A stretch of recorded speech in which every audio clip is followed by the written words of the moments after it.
মা মা, একটা খুশির খবর আছে। কি খবর রে? আমি চাকরিটা পেয়ে গেছি মা। আবারে কি বলছো রে বেটা? সত্যি? হ্যাঁ গো মা, সত্যি সত্যি সত্যি আমি চাকরিটা পেয়ে গেছি।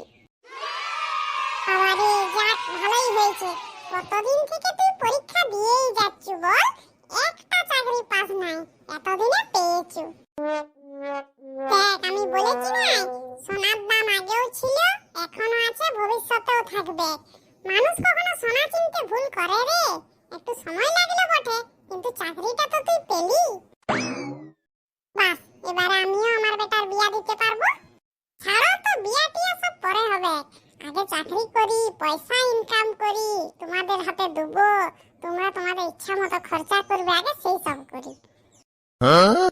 তুমি দেখবে মা, এই যে আমি চাকরি পেয়েছি না, আর আমি বাবাকে খেতে কাজ করতে দেবো না। এবারে শুধু আরামই আরাম, বসে বসে পায়ের উপর পা তুলে খাবে। অনেক কাজ করেছে।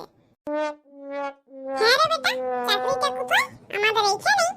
না গো মা, আমাদের এখানে এত বড় বড় কোম্পানি আছে কি? লন্ডনে, লন্ডনে পেয়েছি চাকরিটা। কি হলো মা, আমি চাকরি পেয়েছি আর তুমি খুশি হও নাই? খুশি তো হয়েছি রে বাবা, কিন্তু লন্ডনে, সে তো অনেক দূর। তাতে কি হয়েছে, সে নিয়ে তুমি অত চিন্তা করো না। আজকাল তো চাকরি সূত্রে প্রায় সবাই দেশের বাইরে থাকে। সে হলেও এবারে থেকে তো তোকে চাকরি সূত্রে ওইখানেই থাকতে হবে, আমাদিকে ছেড়ে দিয়ে। তোমার যা কথা না, কোনকে আমি তোমাদিকে ছেড়ে দিয়ে একবারই চলে যাচ্ছি? আমি তো মাঝে মাঝে আসবো, ছুটি পেলেই চলে আসবো, দেখবে। আর তারপরে 1 বছর যাক, দেখবে তোমাদিকে ওইখানে নিজেই রাখবো আমার সাথে। সে তো সবই বুঝলাম রে বাবা, কিন্তু তোকে একা ছেড়ে কোনোদিন তো আমরা থাকিনি, তাই খুব কষ্ট হচ্ছে। দেখো মা, বেটা ছেলে হয়ে জন্মেছি, বাইরে তো কাজ করতেই হবে, বলো। সে তো হবে, কিন্তু এত দূরে। দেখ, তারপরে তোর বাবাকে বল। হ্যাঁ মা, সে তো আমি বাবাকে বলবোই, কিন্তু দেখো, তোমরা এটাই আর আমাকে বাধা দিও না। কত কষ্টে একটা চাকরি পেয়েছি, এই চাকরিটাও যদি হাতছাড়া হয়ে যায়, তাহলে আর কোনোদিন পাবো বলে মনে হয়নি। সব সুবিধাটাই কি আর পাওয়া যায়?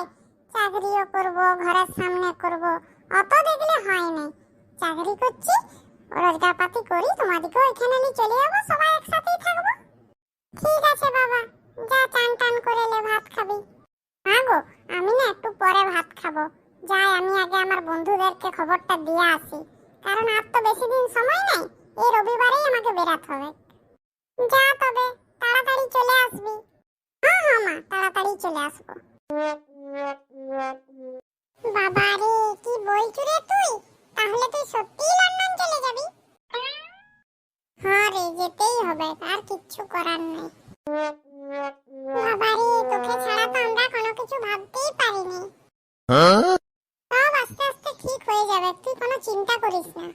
দিয়ে তুই লন্ডনে যে আমাদেরকে ভুলে যাবি বল? দূর বোকা, তোদেরকে আমি কখনো ভুলতে পারি? তোর সাথে আর মনে হয় আমাদের দেখা হবে না। তুই কি যে বলিস না, আমি কি কোনো একদম চলে যাচ্ছি? আমি তো কাজ করতে যাচ্ছি, আবার যখন আসবো তখনই দেখা হবে। এখানে যে কিন্তু আমাদেরকে ফোন করবি লাই, শুধু ফোন কি, ভিডিও কল করব। আমারও তো তোদেরকে দেখার জন্য মনটা ছটফট করবে, ভিডিও কলে সবাইকে দেখাবি। তাহলে কবে যাবি তুই? এই রবিবারে। রবিবারে কি করে তুই যাবি? রবিবারে যে সচিনের বিয়ে। সে তো বটে, কিন্তু আমার আর যাওয়া হবে না। তোরা যাবি, কি কি মজা করছু, কি কি খাচ্ছু, কেমন হয়েছে ওর বউ, সব আমাকে ভিডিও কল করে দেখাবি। হ্যাঁ রে, রবিবারের জায়গায় সোমবার গেলে হবে না? না রে, এটা কি কোনো টোটো অটো বটে যে সঙ্গে সঙ্গে বললেই হয়ে যাবে? এটা আগের থেকে টিকিট কাটতে হয়, আমার টিকিট কাটা হয়ে গেছে, আর কি করে ক্যান্সেল করি বল? অতগুলো টাকার ব্যাপার, অতগুলো টাকা পাবো কোথায়?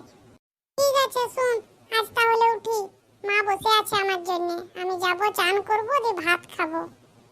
ঠিক আছে, যা তবে, সন্ধ্যাবেলা ফাঁকা থাকলে ফোন করবি। ঠিক আছে, যদি ফাঁকা থাকি তো ফোন করব। আজকেই তো বলতো যাওয়ার কথা, এবার ফোন করে দেখি তো কতদূর রেডি হলো। হ্যালো বল্টু, কি রে, তুই রেডি হয়ে গেছো? হ্যাঁ বলতে পারোস, প্রায় হয়েই গেছি। তাহলে তুই কখন বেরাবি? এই তো 10 মিনিট পরই বেরাবো। তাহলে শুন, দাঁড়াবি, আমি করবো। ঠিক আছে আয়। থাক গা, এখন আর অন্য কোথাও যেতে মন করছে না, বরং বল্টুদের ঘরেই যায়। বল্টুর সাথেই 5 মিনিট সময় কাটাই গা। অন্য সব কিছু তো রইলই, বল্টু তো চলে যাচ্ছে, বল্টু তো আর থাকছে না।